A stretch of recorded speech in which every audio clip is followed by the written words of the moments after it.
Here are all the books I read in winter. Hi, I'm Colleen. I talk about books and writing. I haven't been here as often, and that's going to continue because my writing career is extremely busy right now. But I haven't talked about what I've been reading since October, and I felt a little guilty about that, especially because I read some really great books. So this is going to be a really fast winter reading wrap up. So everything I read in November, December, January, and February. Before I jump in, I have a new book coming out on March 31st. It's called Warlocks Get Witched. It's the fourth book in the Witches of Star Island series. The main character is Sage, who you have met in the earlier books. It is very fall vibes, fated mates, contemporary romantasy. I'll put a link in the description for you all to check it out. And now onto the book. I have to have my Goodreads open where I keep track of my books because it's been a minute, to say the least, especially since November. That seems like a very long time ago. And it's going to be hard for me to remember every single book I read. I'm not going to go into deep detail on every book on this list. I am only going to go into deep detail on some of them for time's sake, to be completely honest. The first book I read was Read Me Slow by Cherish Reed. This is a wonderful contemporary romance with a woman who is a successful romance author, and she has a much younger brother whose best friend has been in love with her for years. She has an audiobook narrator back out, and she has an assistant who just randomly asks this guy who has a podcast if he will please narrate her audiobook, and it turns out to be her brother's best friend, and they go from there. It's a very fun, contemporary, steamy romance. I read it. I heard the audio was great though, and would be a great medium for this type of book. Next up, I read Where He Left Me by Nicole Bart. This is a thriller, kind of locked house with a woman stuck in a house on a mountain. She doesn't know where her husband is. And I liked it. I didn't love it. I thought it was a good thriller, but it wasn't one of those thrillers where I was like, this blew my socks off. It was great for a quick few day read. After that, I finished The Witch and the Tsar by Olieska Sedlikova Gilmore. And this is a high fantasy story that takes place over about 15 years. Our main character is Baba Yaga, but she's not like the Baba Yaga you would think. And it's about how she sort of lives in between the human world and the immortal world, and how some gods are affecting both the Tsar and sort of the climate and wars, etc. This is definitely one of those like epic high fantasies. This sort of made me realize that I don't think I like high fantasy as much as I used to, because I read this thinking I would have loved this in my 20s, and I thought it was fine in my 40s. After that, I read Hunting for the Highlander by Lindsay Sands, which is in the Highland Bride series. This one is about Geordie Buchanan, who I think is the youngest, and Lady Gwyn, and it's got everything a Highland Bride series does. Geordie comes home and finds that there's like a ton of women camped out, hoping that he'll marry them because there's all these rumors about what great husbands his older brothers have made. And he meets Lady Gwyn hiding in a tree because she's being bullied, and she's in a dress that cannot contain her breasts. So of course he falls in love with her immediately. And then it's got all like the head injuries and stabbings, etc. that you know to expect and love from this series. After that, I read Winter Stroll by Ellen Hildebrand, the second book in the Winter Street Quartet. This was lovely, fun, and perfect for an early, I think I read this like the first week of December, maybe the last week of November. We have the Quinn family, and each of the siblings, there's 4 adult children, are going through some stuff. We also have their father, their stepmom, and their mom as narrators. It's like Nantucket goodness. I almost finished this and then read the third one, but then I thought I really do want to save the third one for next year, and maybe I'll read the third and fourth next year. But if you love Ellen Hildebrand's summary books, I would really recommend reading these in December because they put you in that Christmassy, cozy mood. Next, I did something crazy and I read The Mermaid Chair by Sumon Kidd, which is about, it's like a magical realism-ish story about a woman who goes home because her mother has cut her fingers off and buried them. And it's about this woman and a monk that she meets and sort of falls in love with. And it's a story really about like grief and atonement and religion. And I really enjoyed it, but this is a book that is heavy with summer, and I didn't love reading it in December. I really wish I had read this in like June, July, or August, because that was the vibe of the book. It's humid. You're in South Carolina, so you're in like the low country. It's swampy, and I just think it would have been better read in the summer. Next, I read a book that I got from the library, Christmas Remembered by Tommy DePaulo, which is a collection of short stories about his Christmases throughout his life. I had read it before. I didn't read the entire book, but I read probably about half of the short stories, and it was just as delightful as I remembered. After that, I read Once Upon a Winter's Eve by Tessa Dare, which was a fun little romantic Regency novella with a woman who is at a Christmas party, and this man shows up who only speaks the Breton language, which is spoken in Brittany, and she understands it. And she's trying to figure out who he might be. It was very fun. I read it, I think, in one night, or maybe started at night and finished it the next morning. Next, I read 3 really short romance novellas that I don't remember that much of because they're all ebooks, and I read them all like very late at night. So I read Little Drummer Bear by Ruby Shea, which was about a polar bear shifter who was a bodyguard for Santa, I believe. I read Winter Eve by Leah Davis, which I don't remember very well. And I read Ethan's Embrace by Julia Ranseth, which I know I liked that one a lot because I had read a different book by this author and enjoyed it. I'm just quickly looking at it. Yes, this is the series about a ranch run by shifters, and everyone knows who shifters are. And that was a fun one. I'll probably continue on with that series. That takes us through November and December. So now let's go to January and February. I started the year off by finishing Lightbreakers by Aja Gabel. This was a really interesting book. It's speculative fiction about time travel in a very specific way. There is this company that has figured out this way that you can travel back into your memories and is seeing whether or not you can change the future by going into these memories. It centers around a couple who are newly married. The husband was married before, and he and his ex-wife lost a child at a very young age. I think their child was 4 when she died. And he gets kind of pinged to be a part of this project because who wouldn't want to go back and change the past? And then we also follow his wife, who is an artist, and she's kind of in her own way traveling back to her own past, going to Japan to see the person who broke her heart before she married her husband. And I enjoyed the book, but it was really depressing. It wasn't like outwardly sad, like I wasn't like sobbing, but it was just a heavy read. So of course after that I had to read Tessa Dare's Lord Dashwood Missed Out, which was a very fun little novella, again, about a woman who had her heart broken and wrote a pamphlet about everything this man missed out on by not being with her, and then published it and became wildly successful. And then she ends up in a carriage with him one night, and it was very cute and lovely. After that, I went to France and I read The Hedge Witch, which I should have grabbed because it's my own book, on the plane there, because I'm trying to reread all my books this year, which is crazy and kind of weird.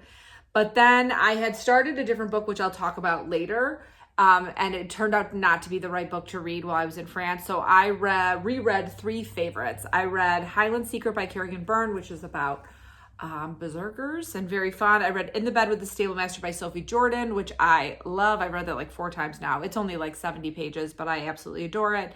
It takes place in the world of her, what is that series called? It starts with While the Duke Was Sleeping, The Rogue Files, but it's about the servants, and I really enjoy that. And then I also reread The Duchess Deal by Tessa Dare, which I absolutely adore that book. If you haven't read Tessa Dare, I really recommend starting with that one because I think it's her best one. It is about a Duke who was at the Battle of Waterloo and survived, but had horrible burns on half of his body, and he needs to find a marriage of convenience and just get an heir because he hates his cousin. He doesn't want him to inherit the title. And the woman he was supposed to marry backed out of the engagement. She decided not to marry him.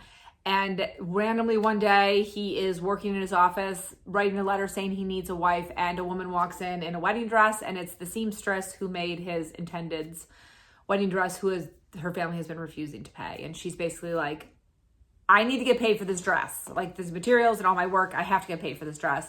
And he turns around and proposes to her instead. And it's wonderful. You should all read it. Now I'm going to slow down a little bit because we're in January. Next, I read Canticle by Janet Rich Edwards. This is such an interesting book. So if you follow my channel, you know that I'm currently researching the medieval period. And I'm also researching religious life for women in the Middle Ages. This was a great book to read while doing that research. It actually covered one of the more odd things I had already found while researching. And The story is, I'm not going to spoil anything by telling you this because it happens in the first chapter, but our main character, whose name is Alice, Aleys, she's pretty young. I think she's like 13 in the first chapter, and her mother, who hasn't had a baby in 11 years, is pregnant. And it's very scary. And she does die in childbirth right away. And so we follow Alice then, who's very religious, but she doesn't want to be a nun. She doesn't actually feel called to that sort of religious life. She feels called to be more like a friar. And so she decides to join that life. And I liked this book. I didn't love it. There were just certain things that happened that made me so mad, which were probably very realistic, to be completely honest. But it was kind of like men ruin everything was sort of the vibe I got from this, because you have this young teenage girl trying to live an extremely religious life. And there's some miracle working that happens in here that's kind of interesting. And I put it in the category of Eleanor of Avignon and The Stone Witch of Florence, which are two other books about women living in the Middle Ages in specific roles. Neither of them are. The Stone Witch of Florence is very magical. Eleanor of Avignon is very medical. And Canticle is very religious. So I still like Eleanor of Avignon the best, but if you are interested in the medieval time period, I'm just not going to give a big spoiler, but if you've ever heard the term anchoress and wanted to learn more about it, read this book. Okay, next, while I was in France, I bought myself a book. And you're probably thinking, why didn't you read the book you bought in France? Well, because a big part of this book is about a plane crash, and I'm a very nervous flyer. So I got Wind, Sand, and Stars by Antoine de Saint-Exupéry, who wrote Le Petit Prince, The Little Prince, which is his most famous. But I wanted to buy a book with French vibes in France, but not in French because my French is just not happening right now. And so I thought this would be perfect. This was a very uneven read for me. Part of this book was amazing. It's about his time as a mail pilot. Like he delivered the mail as a pilot in like the 1920s. So parts of it are so good because he's talking about like his friends who just like, you might die because you're literally flying the Paris to Buenos Aires or wherever you're going. You're flying across the ocean, you're flying across the Sahara Desert, everything. So which was so cool. And then the middle of the book was a little slow, but then the end of the book is about when he crashed in the Sahara and survived, which when you read this, the stroke of luck he had in surviving is just insane. He should have died. He 100% should have died. And so that was great. Those parts were good. My 12-year-old is obsessed with planes. Like, he has that flight tracker app on his phone, and he will literally sit in our backyard and just be like, this plane's flying over. This is where it's going. When I was flying to Paris, he found my plane because we flew over the neighborhood I live in. And so my husband sent me a video of him being like, there's mom. And like all my kids were waving. It was adorable. But I told him he should read this when he's a little older. It's too hard, and it does feel like a classic because it was written in, I don't know when he wrote this, but a while ago. But I think anyone who really likes planes, if you like survival stories, let's see, it was first published in 1939. So it has like a different little bit of language and also translated. But if you love flight, if you love survival stories, you should read this. Also, it was really short. Let's see how many pages. It's only 119 pages, so it was a very quick read. Now we're gonna move to February. I only read 4 books in February, and I feel fine about that because I had so much writing work in February. It was a little bit insane, like an unbelievable amount of writing work. And I'm so proud of everything I got done. But so that did cut into my reading time. And I also was a little book slumpy in February. February is only 28 days, so, it's okay. But the first book I read was The Future Saints by Ashley Winstead. This is a chronicle of a band that kind of goes viral and what it's like to have that sort of instant success where just all of a sudden you're the hottest band in the world. It takes place in 2024, so it's modern times. It was pitched a little bit like Daisy Jones and the Six, which is why I bought it, because I really liked that book. Here's what I thought about this. I think the magic of the Daisy Jones and the Six for me was that it took place in the 60s and 70s. I think I would have liked this book if it took place more in the 90s. I'm too old for this. I'm too old for this. Like describing music going viral. A huge part of this is about music going viral on social media, which I understand that happens. I know I find a lot of music on social media, but it was very not my generation, which is fine. I read a lot of stuff that's not my generation, but it was kind of in a way that I couldn't really relate to. The long and the short of it is, I think if you love the current music scene, if you're younger than me, if you're like a Gen Z person, you'd probably love this book. It just wasn't for me. Would have loved it if it took place in the 90s though, probably, because I'm a 90s girl. Next, I read Honor by Danielle Baker. So this is a book in a series. This is a 3-book series about this town where a bunch of hotshot firefighters live, which is the type of firefighters that fight wildfires, so that are like flown in from all over the country wherever there might be a wildfire happening. I read the second book in the series that I think was called Protect. I don't remember what the first book is called because I didn't read it. These books have like a trigger warning page at the beginning, so you know what's in it. And the first book had something in the trigger warnings that I didn't want to read, so I got the second one and I read this. I loved the second one. I understand people loving this book. I think if I had read this book before I had children, I would love it. Yeah. So a large part of this book is that our heroine, whose name I'm forgetting, of course, right now, is Teddy. I knew it was like a boy's name. Teddy is recently widowed and super pregnant. Okay, so she was widowed, I think, when she was like 3 or 4 months pregnant, and she moves to the town her brother lives in. Her brother's the hero in the first book, and she's got 2 other children, and she moves next door to her brother's boss, Xander. And Xander's been in love with her since he met her like 5 years ago, which also, that was a little spotty for me because they don't know each other that well, but he's like head over heels in love with her. And she goes into labor and Xander delivers her baby. Okay, so here's where I had a little bit of issues. She's a recently widowed woman who loved her husband. That wasn't part of, like, her husband was a bad guy. She loved her husband. We do a time jump from delivery to 3 months old. Baby's 3 months old. She's nursing. That's a huge part of the book, is that she's nursing. And then very, very fast, she's having like what I would describe as pretty rough sex with this guy who lives next door to her. I've given birth too many times to enjoy that. But I could see if you haven't had a kid being like, yeah, it's fine, whatever. There's also some things that should have been trigger warnings in here that are not trigger warnings in here. And I'm going to say it right now. And if you get squeamish at all about bodily functions, jump ahead. But there's so much weird stuff with her nursing, with him like getting turned on by watching her nursing, or like literally like helping her position for nursing. And I couldn't do it. I couldn't do it. 28-year-old me, who knows? Who knows?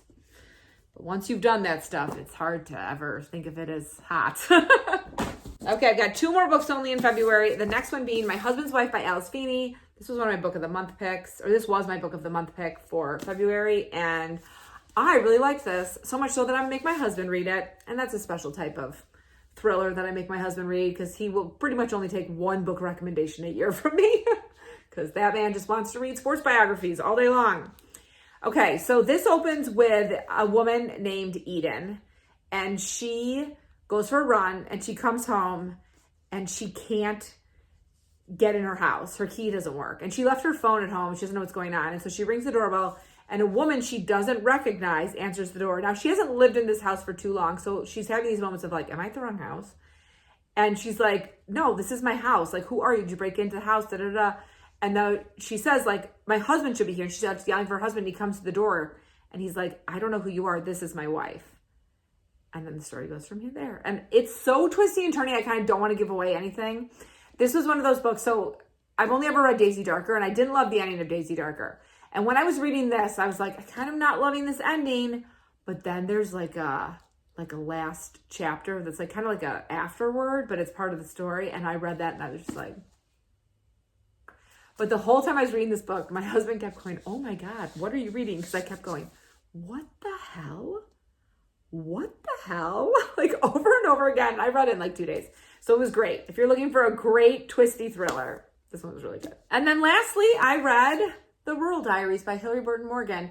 Love, livestock, and big life lessons down on Mischief Farm. So you might recognize her from One Tree Hill and The Walking Dead and some Lifetime movies. I read her book Grimoire Girl, and I loved that book so much. That book was phenomenal. And my friend, who was a huge One Tree Hill fan, I watched it, but not as much as she did, was like, you should read this one, you'd like it. And I was kind of like, I don't know if I'm as much into farms as I am witchcraft, but I like farms, and I have a really, really baby kitchen garden. And so I was like, maybe I would like this. And you know what? I did really like this book. She is so open with her personal life. In this, she talks about meeting her husband and how they had like a really short courtship and then literally got pregnant with her son very fast. And then realizing when she's in labor, like, I don't really know this man that well.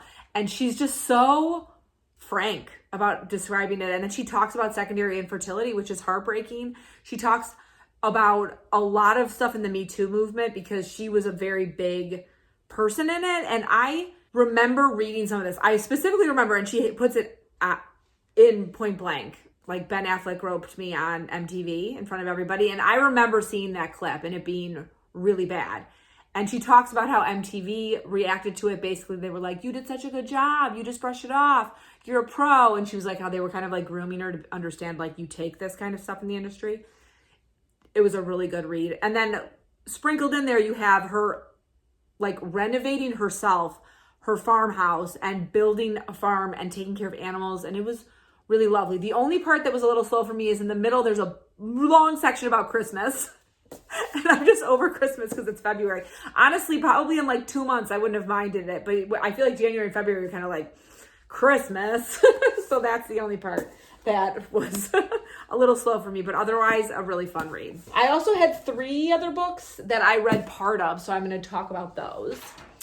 I read the first half of Snow Country by Yasunari Kawabata. I've read more since then, so I'm just going to find, because there's a part 1 and a part 2, and I finished part 1. So I read the first 88 pages in February, and then I'm going to finish this hopefully the next day or 2, because it is a little dense. This is a Japanese classic about a man who's having an affair with a geisha in like a mountain village, and I'm liking it. It definitely has that sort of heavier classic feel where you're like, it just takes longer to read. Obviously, it's like a 170 page book, I think. Let's see.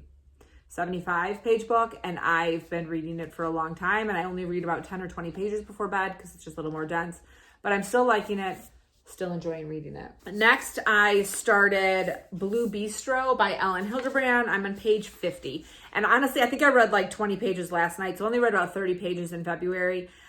Here's the thing about this book. This is about working in a restaurant in Nantucket, and it kind of stresses me out.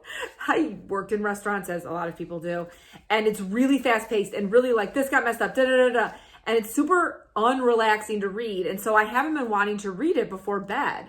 I read the first 50 pages like 2 different nights or 3 different nights before bed. And then was like, this is like not relaxing. I don't know. This has to be a daytime book. It's not a good nighttime book. And then lastly, I've got The Amber Owl by Juliette Marillier. I am on page 78. I might restart it. So I brought this book to France, thinking I would read it there because I love Juliette Marillier. I really quickly in the first chapter realized she has, in my opinion, 2 very different types of books. And this style is in the ones I don't enjoy as much as the other ones. And so I was like, okay, that's okay. I'm still going to read it. I'm probably still going to like it. So on page like 60 something, which I don't think is really a spoiler, a 12-year-old boy dies. And I was in France, and I have a 12-year-old boy, and I just got really upset. It was like 1 a.m. France time. Called him. It was whatever time it was that he was on the bus going home from school. I texted him and was like, hey, just wanted to check in. You doing okay? And he texted back, why are you awake? I never got over my jet lag in France, which was fine. I talked to my kids every single night in the middle of the night when they got home from school. And, but I couldn't read it after that. I tried to, I read a little bit farther. And then when I came home, I think I read one more chapter in February, maybe two more chapters. No, I think one. I'm looking at this. I think I read one more chapter. And so I just couldn't, I'm just not getting into it. I think I lost the momentum with that. And because it is sort of a big fat fantasy book, it is a little hard to get that momentum back. So I think what I'll do is I might put this down for like a couple months and then restart it and try and regain that momentum. Or I'll just, who knows, maybe I'll just feel like it one day and pick it back up and read it again. But that's everything. So I wanted to quickly check in with my reading bingo before I go. I made a bingo for 2026, and I made a big thing about like, I was gonna get a fun stamp. No, I'm not. I don't need any more junk in my house. I'm using a highlighter. So I've got 2 things done so far. I read a translated book, which was the Wind, Stars, and Sand. I can't remember exactly what it's called. Wind, Sand, and Stars by Antoine de Saint-Exupéry, which is, so this is translated from France. I read a nonfiction, which was the Rural Diaries. And then I am currently reading a classic, this one, and technically a big fat fantasy novel. I wasn't sure if I was going to count this as my big fat fantasy novel because I've got a bunch up there I really want to read, but we'll see. And then I just ordered a bunch of books from the library that I want to read, including an author from an Asian country, an author from a South American country, and a non-romance novella.